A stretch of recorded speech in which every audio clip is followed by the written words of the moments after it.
Hello Kitty, I was showing you the point, or I was trying to explain to you the point on the shoulder for sciatica.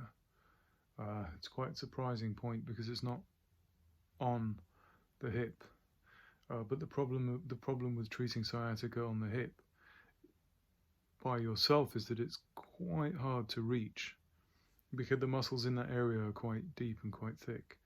So you can't really press like I'm trying to press now with my fingers, and you don't get a lot of pressure.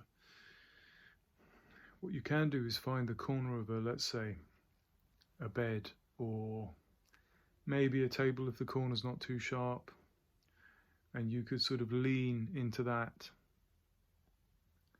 But you have to be careful not to slip and a lot of other things. So I found the other day this one, and I tried it on my sister and it was very effective. So I've tried explaining it to you and sending you pictures, but I don't think they were very successful. So you have the great pleasure of seeing now my shoulder, because I don't have a model to show you on. And luckily the light, hopefully, is good enough to cast shadows to show you. Yeah, there you go.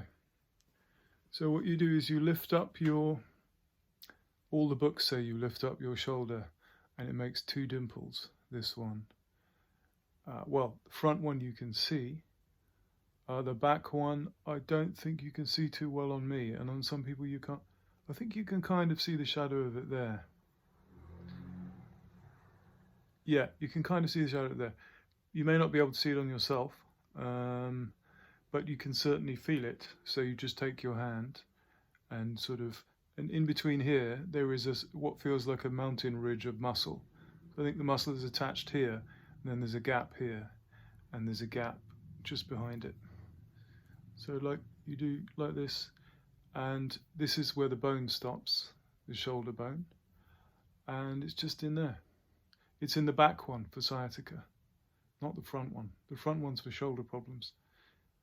The back one's also for shoulder problems, but it's also for sciatica on the opposite side. So that's important. So in your case, I think it's I can't remember which side yours is.